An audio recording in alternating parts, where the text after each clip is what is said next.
Hey guys, कैसे हैं आप सब। स्वागत है आप सबका मेरे यूट्यूब चैनल पे। इस वीडियो में हम लोग बात करने वाले हैं कुछ इंपॉर्टेंट पॉइंट उन बच्चों के लिए जो बच्चे सीबीएसई बोर्ड के नहीं हैं, जो या तो स्टेट बोर्ड के हैं या फिर अदर बोर्ड जैसे कि आईसीएसई या फिर आईएससी या फिर किसी भी बोर्ड से पढ़े हो अदर देन सीबीएसई।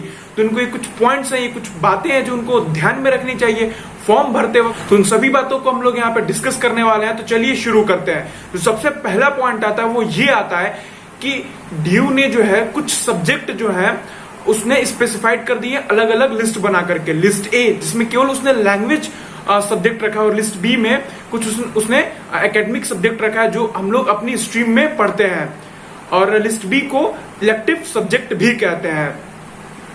तो आपने अगर इन सभी लिस्ट में से यानी कि लिस्ट ए और लिस्ट बी में से अगर आपने जो है पेपर दिया है तब तो फिर कोई बात नहीं है। बट हाँ, अगर आपने ऐसे सब्जेक्ट का अगर आपने अपने 12th में पेपर दिया है जो इन दोनों लिस्ट के नेम से मैच नहीं करते हैं, तो आपको इस कंडीशन में क्या करना पड़ेगा। इस कंडीशन में आपको अपने स्कूल के जहां से आपने 12th करी है वहां के प्रिंसिपल से या फिर हेड ऑफ इंस्टीट्यूशन से एक कंटेंट इक्विवेलेंट सर्टिफिकेट बनवाना पड़ेगा, जिसमें साफ साफ लिखा हो कि ये बच्चे ने जो ये सब्जेक्ट पढ़ा है वो एनसीईआरटी के क्लास 12 के सिलेबस से मैच करता है, और उसके बाद से आपने जो जिस सब्जेक्ट का पेपर दिया है उसका सिलेबस उस सर्टिफिकेट के साथ अटेस्ट होना चाहिए और आपको ये डीयू को मेल करना पड़ेगा। उसके बाद से जो फाइनल डिसीजन होगा वो डीयू के ऊपर होगा, यानी कि आपको ये पूरी प्रोसीजर करनी पड़ेगी तभी आपका वो सब्जेक्ट वैलिड होगा।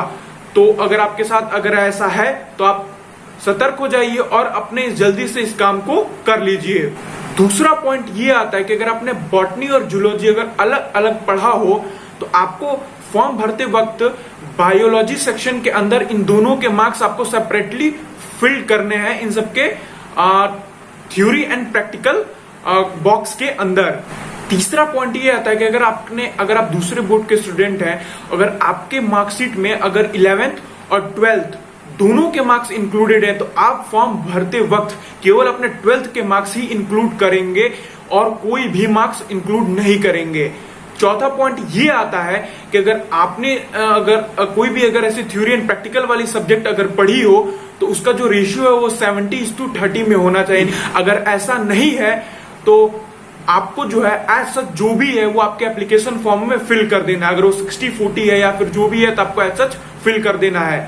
अगर दोनों ही सेपरेटली वेरीफाइड नहीं है यानी कि थ्योरी एंड प्रैक्टिकल दोनों के मार्क्स एक साथ अगर लिखे हुए हैं तो आपको ऐसे ही सीधे उस कॉलम में भर देना है। जो कैलकुलेशन प्रोसीजर होता है वो इन दोनों का कन्वर्टेड फॉर्म में होता है, यानी कि वो 70:30 में उसको कन्वर्ट कर दिया जाएगा। अगर आपके मार्कशीट में अगर अलग से अगर इंटरनल असेसमेंट के मार्क्स अगर लिखे होंगे तो उसको एज एन कैलकुलेशन पर्पज के लिए नहीं लिया जाएगा। और इसके बाद ये आता है कि अगर आप फॉर्म भरते वक्त अगर आपका कोई भी अगर फॉर्म में एरर होता है तो वो टोटल आपकी जिम्मेदारी होगी।